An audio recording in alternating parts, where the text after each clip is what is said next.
नमस्कार साथियों, वंदना अकेडमी में एक बार आपका फिर से स्वागत है। मैं वंदना मुदगल। जैसा कि मैंने आपसे कहा था कि मैं आपको प्रैक्टिस सेट भी अवश्य करवाऊंगी एसएसटी के, और एसएसटी यानी पेपर 2 के लिए आपको एनसीईआरटी सॉल्यूशन डेली मिल रहा है। तो आज मैं आपके लिए प्रैक्टिस सेट लेके आई हूँ और इसे हम थोड़ा फास्ट करेंगे। मैं व्याख्या के साथ नहीं इसे सॉल्व कराऊंगी, क्योंकि एनसीईआरटी आप पढ़ ही रहे हो, तो इसे आप स्वयं करके देखोगे। इससे आपको पता चलेगा कि आपकी तैयारी किस लेवल की चल रही है। तो चलो शुरुआत करते हैं। अगर आपने अभी तक चैनल को सब्सक्राइब नहीं किया है तो सब्सक्राइब अवश्य कर लें, क्योंकि डेली आपको एनसीईआरटी सॉल्यूशन के साथ साथ अब आपको प्रैक्टिस भी कराए जाएंगे। समय आपके पास बहुत कम है, कि जैसा कि मैंने आपको पहले बता ही दिया है कि आपके एग्जाम तक आपको पूरी एनसीईआरटी मतलब दे दी जाएगी, और साथ ही साथ आपको ज़्यादा से ज़्यादा प्रैक्टिस भी मतलब करवाई जाएगी। तो चलो शुरुआत करते हैं। वीडियो को लाइक भी कर दें और शेयर भी कर दें, और साथ ही साथ अपने प्यारे प्यारे कमेंट भी कर दें। सबसे पहला प्रश्न है आपका, भारत में शरद ऋतु के संबंध में कथन ए, बी और सी पर विचार कीजिए और सही विकल्प का चयन कीजिए। और ये हमने ज्योग्राफी में चैप्टर पढ़ भी लिया है। ठीक है, ये भारतीय मानसून में हमने ये चैप्टर ज्योग्राफी क्लास 6 में पढ़ लिया है। पहला है आपका, इस मौसम को दक्षिण पश्चिम मानसून के नाम से भी जाना जाता है। और बात हो रही है शरद ऋतु की। इस मौसम में पवन बंगाल की खाड़ी तथा अरब सागर से स्थल की ओर बहती है। ये मौसम मानसून के आने से तथा आगे बढ़ने का मौसम है। ये ऑप्शन है आपके पास। पहला है ए और बी सही है, सी गलत है। ए और सी सही है, बी गलत है। बी और सी सही है, ए गलत है। ए, बी और सी सभी गलत है। तो आप इसका कमेंट बॉक्स में अवश्य आंसर दें। क्या आंसर होगा आपके, मैं थोड़ा समय देती हूँ, आप इसका कमेंट में अवश्य आंसर करें। इससे क्या होगा कि इससे आपको अपनी तैयारी का पता चलेगा कि आप कितनी तैयारी आपकी ठीक है। फिर मैं इसका आंसर आपको बताती हूँ। मैं व्याख्या के साथ बिल्कुल भी नहीं पढ़ाऊंगी, सिर्फ आपको प्रैक्टिस करवानी है ज़्यादा से ज़्यादा। तो जल्दी जल्दी कमेंट करिए आप लोग। तो इसमें राइट आंसर आपका हो जाएगा नंबर 4। ए, बी और सी ये सभी गलत हैं, क्योंकि बात आपकी शरद ऋतु की हो रही है, और शरद ऋतु के हिसाब से ये सभी चीज़ें गलत हैं। ये सारी चीज़ें आपकी कौन सी ऋतु के हिसाब से ठीक हैं, ये आप कमेंट करके अवश्य बताएं। और इस सब पर हमने एनसीईआरटी बुक में चर्चा कर ली है। निम्नलिखित में से कौन सी नदियाँ सुंदरबन डेल्टा का निर्माण करती हैं? तो अब बात है आपकी सुंदरबन डेल्टा, यानी सुंदरबन डेल्टा आपकी कौन सी नदियाँ बनाती हैं? गंगा एवं ब्रह्मपुत्र, नर्मदा एवं तापी, महानदी एवं गोदावरी, कृष्णा एवं कावेरी। तो जल्द से जल्द कमेंट करके अपना आंसर दीजिएगा। आपके पास समय है, फिर मैं इसका आंसर बताती हूँ। आप जल्दी जल्दी कमेंट किया करिएगा, क्योंकि जितने ही फास्ट आप कमेंट करोगे उतनी ही जल्दी आप वहाँ एग्जाम हॉल में, ठीक है, तो वहाँ भी आप अपने आंसर उतनी ही जल्दी कर पाओगे। और सीटेट में सबसे ज़्यादा मेन चीज़ होती है टाइम की, यानी इसमें आपका टाइम बहुत ज़्यादा लग जाता है। तो आपको प्रैक्टिस सेट अवश्य लगानी हो, जल्द से जल्द अपना आंसर देने की कोशिश करनी है। तो आपका राइट आंसर हो जाएगा नंबर 1। ठीक है, राइट आंसर क्या हो जाएगा? नंबर 1, गंगा एवं ब्रह्मपुत्र। सुंदरबन डेल्टा कौन कौन सी नदियाँ बनाती हैं? गंगा एवं ब्रह्मपुत्र। दिए गए लक्षणों ए और बी के आधार पर वायुमंडलीय परत की पहचान करें। आपको वायुमंडलीय परत की पहचान करनी है, और ये सभी आपके ज्योग्राफी के प्रश्न है। ये आपके एनसीईआरटी बुक्स से ही प्रश्न सारे लिए गए हैं, इसीलिए मैं आपसे हमेशा कहती हूँ कि आपको एनसीईआरटी अवश्य पढ़नी है। जिस किसी ने भी मेरी ज्योग्राफी की क्लास देखी होंगी वो इनके उत्तर सभी दे पा रहे होंगे, क्योंकि ये सभी आपके वहाँ से ही पूछे जा रहे हैं। पहला है आपका, अंतरिक्ष से प्रवेश करने वाले उल्कापिंड इस परत में आने पर जल जाते हैं। इस परत में बढ़ती ऊंचाई के साथ तापमान घटता है। आपके पास समय है, आप कमेंट करके जल्द से जल्द बताएं कि इसका राइट आंसर क्या होगा। फिर मैं आपको आंसर बताती हूँ, और ये सिर्फ आपको प्रैक्टिस कराई जाएगी। आज आपके लिए मैं 30 प्रश्न लेके आई हूँ, अगले हम 30 प्रश्न कल करेंगे। डेली आपको एनसीईआरटी पर भी वीडियो दी जाएगी, और साथ ही साथ आपको प्रैक्टिस भी कराई जाएगी। तो इसका आपका राइट आंसर हो जाएगा नंबर 3, मध्यमंडल। अगला प्रश्न है, आतपन का संबंध है। तो जल्द से जल्द अपना आंसर दें। वायुदाब के साथ, मौसमी पवनों के साथ, सूर्य ऊर्जा के साथ, बहिर्मंडल और उसमें होने वाली गैसों के साथ। तो जल्द से जल्द कमेंट करें अपना आंसर, और अपनी तैयारी को जांचते रहें। तो राइट आंसर हो जाएगा आपका नंबर 3, सूर्य ऊर्जा के साथ। अगला प्रश्न है, उचित विकल्पों के साथ निम्नलिखित का मिलान कीजिए। और थोड़ा मैं आपको एक बात बता दूं, कि अगर आपको कभी भी ऐसा लगे कि हमें इस चीज़ की हिंदी नहीं आ रही है तो आप इंग्लिश के साथ जा सकते हो और वहाँ उस चीज़ के देख सकते हो। आपको हिंदी और इंग्लिश इसी तरीके से प्रश्न मिलेगा, यानी इसी तरीके का आपको प्रश्न पत्र मिलेगा। पहला है आपका शंकुधारी वन, ये किससे मिलते हैं? भूमध्य सागरीय वनस्पति कटिबंधी। ठीक है, तो इसको आपने ये पढ़ लिया होगा, मैं थोड़ा छोटा कर दूं। और ये इसके क्या है, ये इसके ऑप्शन है, ऑप्शन आपका कौन सा सही होगा? तो जल्द से जल्द आप इसका कमेंट करें आंसर। तो राइट आंसर आपका हो जाएगा नंबर 2। अगला प्रश्न देखते हैं, दिए गए कथनों पर ध्यान दें और उचित विकल्प का चयन करें। पहला है आपका सहारा रेगिस्तान में एक समय में पूर्णतया हरा भरा मैदान था। कथन है आपका सहारा की गुफाओं से प्राप्त चित्र नदियां, मगर, हाथी, शेर तथा पशु बकरियां ये सभी दर्शाते हैं। तो राइट आंसर आपका क्या हो जाएगा? जल्द से जल्द कमेंट करें अपना आंसर। तो राइट आंसर हो जाएगा आपका नंबर 3, ए और बी दोनों सही हैं। अगला प्रश्न है, डॉल्फिन के बारे में दिए गए ए, बी और सी कथनों पर विचार कीजिए और सही विकल्प का चयन कीजिए। गंगा और ब्रह्मपुत्र नदी के अलवड़ जल में डॉल्फिन पाई जाती है। डॉल्फिन अभयारण्य बिहार राज्य में अवस्थित है। डॉल्फिन की उपस्थिति से जल की शुद्धता का पता चलता है। तो राइट आंसर आपका क्या होगा? जल्द से जल्द कमेंट करें।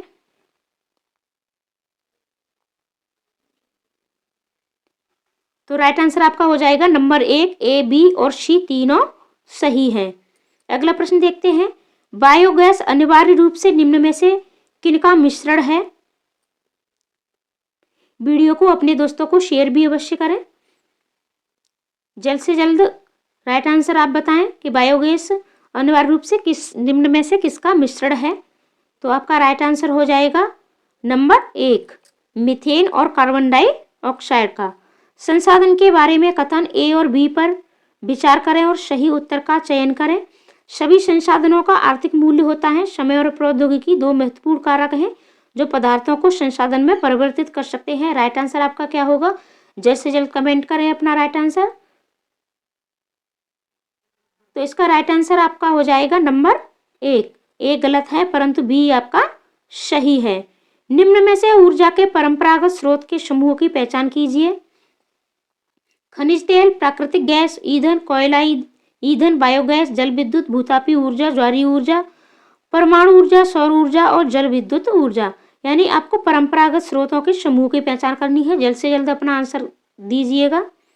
तो आपका राइट आंसर हो जाएगा नंबर 1, खनिज तेल, प्राकृतिक गैस और ईंधन। अगला प्रश्न देखते हैं, प्राकृतिक संसाधनों के प्रकारों को उनके वर्गीकरण के साथ मिलान करें। जल्द से जल्द अपना आंसर दीजिएगा। प्रश्न आपके सामने है, जल्द से जल्द कमेंट करें अपना। तो आपका राइट आंसर हो जाएगा नंबर 1। अगला प्रश्न देखते हैं, लगभग 12,000 साल पहले भारत में कहीं क्षेत्र में गर्मी बढ़ने के कारण घास वाले मैदान बनने लगे। कथन भी है आपका, हिरण, बारहसिंगा, बकरी, भेड़ और मवेशी जैसे जानवरों की संख्या बढ़ी। राइट आंसर आपका क्या होगा? जल्द से जल्द कमेंट करें। तो राइट आंसर हो जाएगा आपका नंबर 4, ए एवं बी दोनों सही है किंतु ए कारण बी नहीं है, यानी ए का कारण बी नहीं है। पुरा स्थलों के संदर्भ में निम्नलिखित में से कौन सा सही है? जल्द से जल्द कमेंट करें। प्रश्न आपके सामने है, वह स्थान जहां वस्तुओं के अवशेष मिलते हैं ये केवल जमीन के ऊपर ही पाए जाते हैं, ये केवल जमीन के अंदर ही पाए जाते हैं। ये समुद्र और नदी के तल में कभी नहीं पाए जाते हैं। ठीक है, यानी पुरास्थलों के संबंध में आपको अपना आंसर देना है। और अभी आप हिस्ट्री की क्लासेस चल ही रही है तो ये आपने पढ़ भी लिया होगा। आपके ये जो प्रश्न है ये एनसीईआरटी से बिल्कुल भी अलग नहीं आते हैं। एसएसटी के लिए, पेपर 2 के लिए आपको एनसीईआरटी बुक्स अवश्य पढ़नी है। तो राइट आंसर इसका आपका हो जाएगा नंबर 1, केवल 1। हड़प्पा सभ्यता के लोग बनाते थे, हड़प्पा सभ्यता के लोग क्या बनाते थे? पत्थर की मुहरें, पीले रंग से डिजाइन से किए गए पात्र, लोहे से बनी तकलियां और सोने से बने बर्तन। तो जिस किसी ने भी अगर एनसीईआरटी मेरी क्लासें देखी हैं वो इनके आंसर अवश्य दे पाएंगे, तो इसलिए आप उन्हें अवश्य पढ़ते रहिएगा। आपका राइट आंसर क्या होगा? तो राइट आंसर हो जाएगा आपका नंबर 2, ए तथा डी। अगला प्रश्न है, एक महापाषाण कब्र में 2 कंकालों के अवशेष थे। इन दोनों में से महिला के कंकाल का अनुमान लगाने हेतु देखना होगा हड्डियों की संरचना, कंकालों के साथ मिले आभूषण, कंकालों के आकार, कंकालों के साथ मिले खाने पकाने के बर्तन। तो राइट आंसर आपका क्या हो जाएगा? जल्द से जल्द कमेंट करें।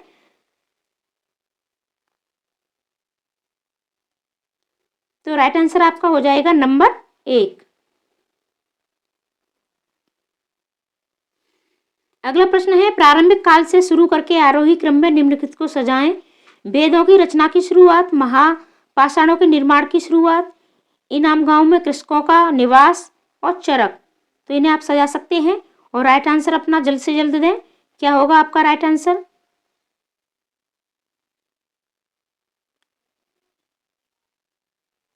तो राइट आंसर हो जाएगा आपका number 1, A B C D, ये इसी क्रम में है आपके।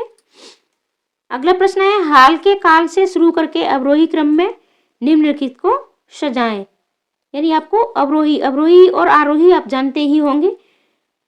लोहे के प्रयोग में बढ़ोतरी, नगर आहत सिक्के, उपमहाद्वीप में लोहे के प्रयोग की शुरुआत, अर्कामेड़ पत्तन में बसना, संगम साहित्य की रचना।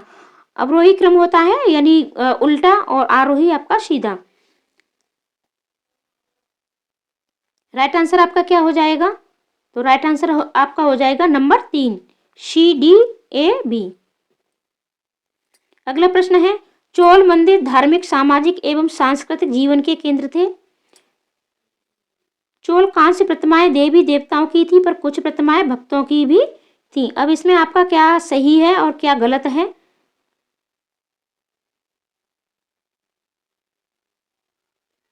जल्द से जल्द कमेंट करें अपना आंसर। तो राइट आंसर आपका हो जाएगा नंबर 4।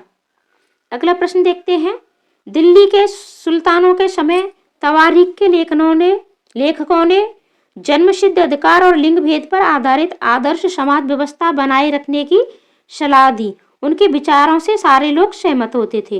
राइट आंसर आपका क्या हो जाएगा? तो जल्द से जल्द कमेंट करें। राइट आंसर आपका हो जाएगा नंबर 1, ए सही है किंतु बी गलत है। अगला प्रश्न है, रजिया ने अपने अभिलेखों में अपना नाम पुरुषों जैसा लिखकर अपने पुरुष होने का भ्रम पैदा किया। तवारीख के लेखकों ने सामाजिक तथा लिंग भेद को आधार बनाकर ये तर्क दिया कि पुरुष स्त्रियों की तुलना में श्रेष्ठ होते हैं। और सभी आपके ये एनसीईआरटी से ही प्रश्न बन रहे हैं। तो जल्द से जल्द कमेंट करें राइट आंसर अपना। क्या हो जाएगा? तो आपका राइट आंसर हो जाएगा नंबर 2, ए गलत है किंतु बी सही है। अगला प्रश्न है, अकबर, जहांगीर और शाहजहां ने सुलह कुल सर्वत्र शांति के विचार को शासन का सिद्धांत बनाया। विभिन्न धर्मों से जुड़े हुए व्यक्तियों के साथ विचार विमर्श से अकबर की समझ बनी कि जो विद्वान धार्मिक रीति और मतान्धता पर बल देते हैं वे अक्सर कट्टर होते हैं। तो राइट आंसर आपका क्या हो जाएगा? जल्द से जल्द कमेंट करें आप। तो राइट आंसर आपका हो जाएगा नंबर 3, ए एवं बी दोनों सही हैं और ए का कारण बी है। अगला प्रश्न देखते हैं, दिल्ली के सुल्तानों और मुगलों के काल में श्रेणीबद्ध समाज ज्यादा सरल हो गया। जनजाति समाज कहीं असमान वर्गों में विभाजित नहीं था। राइट आंसर दीजिएगा। तो राइट आंसर आपका क्या हो जाएगा? राइट आंसर आपका हो जाएगा नंबर 2, ए गलत है किंतु बी सही है। अगला प्रश्न देखते हैं, बहादुर शाह जफर ने मुखियाओं और शासकों को चिट्ठी लिखकर अंग्रेजों से लड़ने के लिए भारतीय राज्यों का एक संघ बनाने का आह्वान किया। बहादुर शाह जफर ने 1857 के बगावत को अपना समर्थन देने के फैसले ने स्थिति रातों रात पीड़ित बगावतियों के पक्ष में बदल दी। राइट आंसर दीजिए जल्द से जल्द। क्या हो जाएगा? जल्द से जल्द राइट आंसर दीजिएगा अपना। तो राइट आंसर आपका हो जाएगा नंबर 3, ए और बी दोनों सही है एवं ए ने बी को सुनिश्चित किया। अगला प्रश्न है आपका, औपनिवेशिक काल के दौरान महिलाएं जाति एवं सुधार के संदर्भ में निम्नलिखित में से कौन सा विकल्प गलत है? देखो वैसे तो इस पे डैश आपका आया हुआ है, लेकिन जब भी आपको गलत करना हो तो उस पर आप इस तरीके से डैश अवश्य कर लिया करें। पंडिता रमाबाई ने पूना में एक विधवा गृह की स्थापना की। प्राचीन ग्रंथों के ज्ञान से सुधारकों को नए कानून बनवाने में मदद मिली। विद्यासागर ने विधवा विवाह का सुझाव दिया। प्रार्थना समाज ने केवल हिंदू ग्रंथों पर विचार विमर्श किया। आपको गलत ढूंढना है, ठीक है। तो आपका राइट आंसर क्या हो जाएगा? तो आपका राइट आंसर है नंबर 4, प्रार्थना समाज ने केवल हिंदू ग्रंथों पर विचार विमर्श किया, और ये आपका गलत है। अगला प्रश्न है, तेलंगाना राज्य पहले भारत के किस राज्य का हिस्सा था? बहुत इजी प्रश्न है आपका, तो जल्द से जल्द इसका कमेंट करें आप आंसर। राइट आंसर आपका क्या होगा? तो राइट आंसर आपका हो जाएगा नंबर 4, आंध्र प्रदेश। निम्नलिखित कथनों पर ध्यान दें और लोकतंत्र में संचार माध्यम की सही भूमिका का चयन करें। इसे समाचार के माध्यम से नागरिकों को सूचना पहुंचानी चाहिए।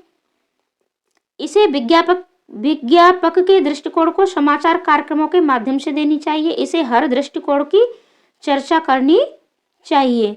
तो राइट आंसर आपका क्या होगा? जल्द से जल्द कमेंट करें अपना।